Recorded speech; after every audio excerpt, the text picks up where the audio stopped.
Praise the lord. ಕರ್ತನಲ್ಲಿ ಪ್ರಿಯರಾದ ನನ್ನ ಸಹೋದರ ಸಹೋದರಿಯರೇ, ನಿಮ್ಮೆಲ್ಲರನ್ನು ಕೂಡ ಈ ನಿರೀಕ್ಷೆಯ ವಾಕ್ಯ ಧ್ಯಾನ ಕಾರ್ಯಕ್ರಮದ ಮುಖಾಂತರವಾಗಿ ನಿಮ್ಮೆಲ್ಲರನ್ನು ಸಂಧಿಸುವುದರಲ್ಲಿ ನಾನು ಬಹಳ ಸಂತೋಷ ಪಡ್ತೇನೆ. ಅದು ಮಾತ್ರವಲ್ಲ, ಈ ಲೆಂಟನ್ ಡೇಸ್ ಯೇಸು ಕ್ರಿಸ್ತನ ಪಾಡು, ಶ್ರಮೆ, ಬಾಧೆಗಳನ್ನು ಧ್ಯಾನಿಸುತ್ತಾ ನಾವು ಬರುತ್ತಿದ್ದೇವೆ. ಇವತ್ತು ಕೂಡ ಕರ್ತನು ನಮ್ಮ ಸಂಗಡ ಶಿಲುಬೆಯ ಬಗ್ಗೆ ಮಾತನಾಡಲಿರುವಂಥ ಆ ವಾಕ್ಯವೇನು, ಆ ಶಿಲುಬೆಯಿಂದ ನಮಗೆ ದೊರಕುವಂಥ ಆಶೀರ್ವಾದಗಳೇನು ಎಂಬುದಾಗಿ ತನ್ನ ಸತ್ಯವೇದ ಪುಸ್ತಕದಿಂದ ಆತನು ನಮ್ಮ ಸಂಗಡ ಮಾತಾಡಿ ನಮಗೆ ಹೊಸ ನಿರೀಕ್ಷೆಯನ್ನು ಕೊಡಲು ಆತನು ಸರ್ವಶಕ್ತನಾಗಿರುವಂಥ ದೇವರಾಗಿದ್ದಾನೆ. ಬನ್ನಿರಿ, ಇಂದಿನ ಧ್ಯಾನಕ್ಕಾಗಿ ಇಬ್ರಿಯರಿಗೆ ಬರೆದ ಆ ಪುಸ್ತಕದಲ್ಲಿ 8ನೇ ಅಧ್ಯಾಯದ 12ನೇ ವಾಕ್ಯ. The book of Hebrews chapter 8 verse 12.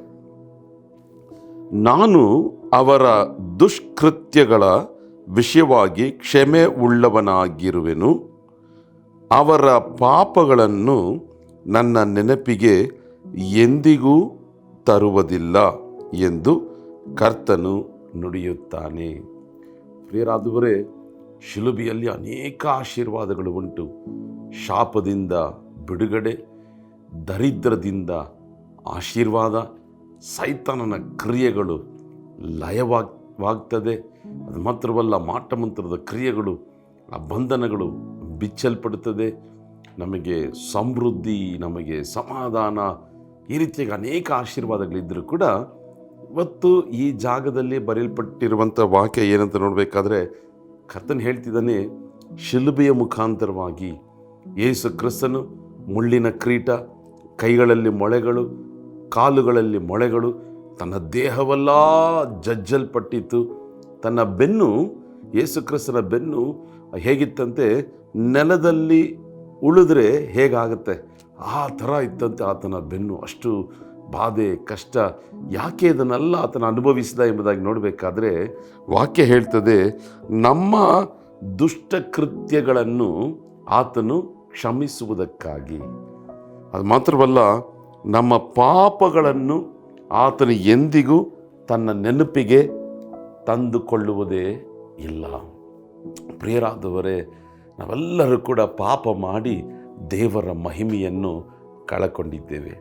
ಅನೇಕ ದುಷ್ಟ ಕೃತ್ಯಗಳನ್ನು ಮಾಡಿ ಅನೀತಿಯ ಜೀವಿತ, ಅಧರ್ಮದ ಜೀವಿತವನ್ನು ನಾವು ನಡೆಸಿದ್ದೇವೆ.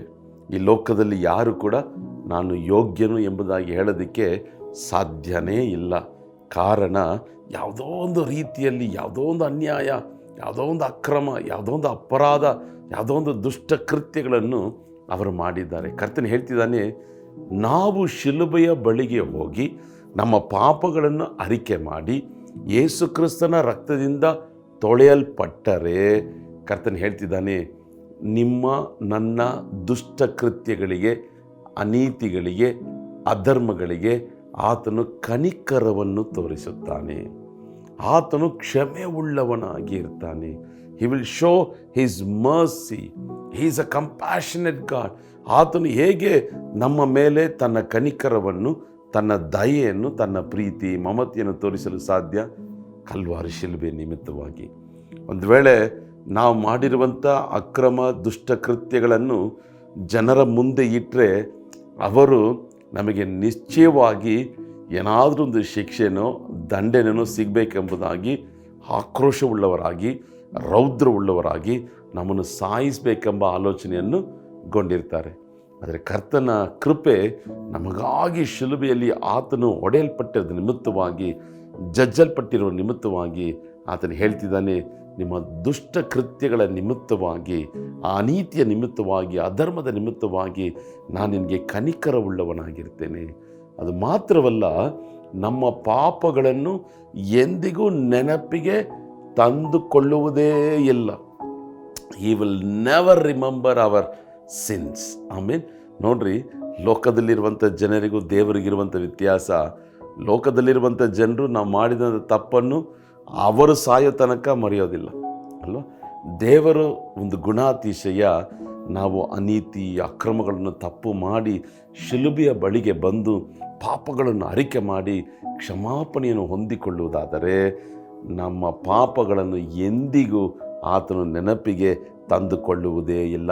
ಎಂದಿಗೂ, ಆಮೇಲೆ ವಾಕ್ಯ ಹೇಳ್ತದೆ, ಎಂದಿಗೂ ಆತ ನೆನಪಿಗೆ ತಂದುಕೊಳ್ಳುವುದೇ ಇಲ್ಲ. ಒಂದು ವೇಳೆ ನಾವಾಗೇ ಹೋಗಿ ದೇವರೇ ಈ ಥರ ನಾನು ಮಾಡಿದೆ, ಹೌದಪ್ಪ ನನಗೆ ಗೊತ್ತಿಲ್ಲ, ಯಾವಾಗ ನೀನು ಅರಿಕೆ ಮಾಡಿ ಅದನ್ನು ಬಿಟ್ಬಿಟ್ಟಿಯೋ, ನಾನು ನಿನ್ನನ್ನು ಕ್ಷಮಿಸಿದ್ದೇನೆ, ನಾನು ಮರೆತಿದ್ದೇನೆ, ನೀನು ಯಾಕೆ ಇನ್ನೂ ಮರೆತಿಲ್ಲ?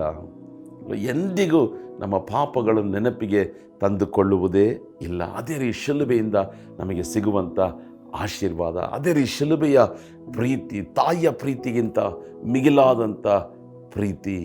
ನಮ್ಮ ದುಷ್ಟಕೃತ್ಯಗಳ ನಿಮಿತ್ತವಾಗಿ ಆತನು ಕನಿಕರವನ್ನು ತೋರಿಸುತ್ತಾನೆ, ನಮಗೆ ಮನಮರುಗುತ್ತಾನೆ. ನಮ್ಮ ಪಾಪಗಳನ್ನು ಎಂದಿಗೂ ನೆನಪಿಗೆ ತಂದುಕೊಳ್ಳುವುದೇ ಇಲ್ಲ. ಆದರೆ ನಾವು ಶಿಲುಬೆಯ ಬಳಿಗೆ ಬಂದು ನಮ್ಮ ಪಾಪಗಳನ್ನು ಅರಿಕೆ ಮಾಡಿ ಯೇಸುವಿನ ರಕ್ತದಿಂದ ತೊಳೆಯಲ್ಪಡಲು ಒಪ್ಪಿಸಿಕೊಡುವಾಗಲೇ ಈ ಕಾರ್ಯವು, ಈ ಆಶೀರ್ವಾದವು ನಮಗೆ ಸಿಗುತ್ತದೆ. ಹಲ್ಲೆಲೂಯಾ. ಆದ್ದರಿಂದ ಇವತ್ತೇ ಬನ್ನಿರಿ, ಶಿಲುಬೆಯ ಬಳಿಗೆ ಇವತ್ತೇ ಓಡಿ ಬನ್ನಿರಿ, ಪಾಪಗಳನ್ನ ಅರಿಕೆ ಮಾಡಿರಿ. ದೇವರ ಆ ನೆನಪಿನಿಂದ ಆ ಪಾಪ ಹೋಗಬೇಕಾದ್ರೆ ನಮ್ಮ ಪಾಪಗಳು ತೊಳೆಯಲ್ಪಡಲು ಯೇಸು ಕ್ರಿಸ್ತನ ರಕ್ತದಲ್ಲಿ ನಾವು ನಮ್ಮನ್ನು ಒಪ್ಪಿಸಿಕೊಡಬೇಕು. ಆಮೇಲೆ ನೋಡ್ರಿ, ದೇವರ ಜ್ಞಾಪಕದಲ್ಲಿ ಇರುವುದನ್ನು ಅಳಿಸಬೇಕಾದರೆ ನಾವು ಶಿಲುಬೆಯ ಬಳಿಗೆ ಬಂದು ನಮ್ಮ ಪಾಪಗಳನ್ನು ಅರಿಕೆ ಮಾಡಬೇಕು. ಆಮೇಲೆ ಇವತ್ತೇ ಅರಿಕೆ ಮಾಡಿರಿ, ಈ ಆಶೀರ್ವಾದಗಳನ್ನು ಹೊಂದ್ಕೊಳ್ರಿ. ಶಿಲುಬೆಯ ಉಪದೇಶ ನಮಗೆ ಬಲವನ್ನು ಕೊಂಡು ಬರುವಂಥದ್ದಾಗಿ ಕಾಣಲ್ಪಡುತ್ತದೆ. ಕಣ್ಗಳನ್ನು ಮುಚ್ಚಿ ಪ್ರಾರ್ಥಿಸೋಣ. ನಮ್ಮನ್ನು ಪ್ರೀತಿಸುವಂಥ ಪರಲೋಕದ ತಂದೆಯೇ, ಒಳ್ಳೆಯ ಸಮಯಕ್ಕಾಗಿ ಸ್ತೋತ್ರ. ನಿನ್ನ ವಾಕ್ಯದಿಂದ ನಮ್ಮೊಟ್ಟಿಗೆ ನೀನು ಮಾತಾಡಿದೆಯಾ ಸ್ವಾಮಿ. ನಮ್ಮ ದುಷ್ಟ ಕೃತ್ಯಗಳನ್ನು ದೇವರೇ ಅದನ್ನು ನೀವು ನೆನಪಿಗೆ ತಂದುಕೊಳ್ಳುವುದಿಲ್ಲ, ನಮ್ಮ ಪಾಪಗಳನ್ನು ಜ್ಞಾಪಕಪಡಿಸುವುದಿಲ್ಲ ಸ್ವಾಮಿ. ನಾವು ಕೂಡ ನಮ್ಮ ಪಾಪಗಳನ್ನು ಅರಿಕೆ ಮಾಡಲು ಕೃಪೆಯನ್ನು ಅನುಗ್ರಹಿಸು ದೇವರೇ. ನಿನ್ನ ದಯೆ, ನಿನ್ನ ಕನಿಕರ, ನಿಮ್ಮ ಪ್ರೀತಿಯನ್ನು ಹೊಂದಿಕೊಂಡು ಪರಿಶುದ್ಧರಾಗಿ ಬದುಕುವಂತೆ ನಮಗೆ ಸಹಾಯ ಮಾಡು. ನಿಮಗೆ ಮಹಿಮೆ ಸಲ್ಲಿಸ್ತೇವೆ, ಯೇಸು ಕ್ರಿಸ್ತನ ನಾಮದಲ್ಲಿ ಪ್ರಾರ್ಥಿಸ್ತೇವೆ ತಂದೆಯೇ, ಆಮೇನ್. ಶಿಲುಬೆಯ ಬಳಿಗೆ ಇವತ್ತೇ ಓಡಿ ಬನ್ನಿರಿ, ಪಾಪಗಳನ್ನು ಅರಿಕೆ ಮಾಡಿರಿ. ದೇವರು ಕೂಡ ನೀವು ಅರಿಕೆ ಮಾಡಿದಂಥ ಪಾಪಗಳನ್ನು ತನ್ನ ನೆನಪಿಗೆ ತಂದುಕೊಳ್ಳುವುದೇ ಇಲ್ಲ. God bless you. Have a blessed day. Amen.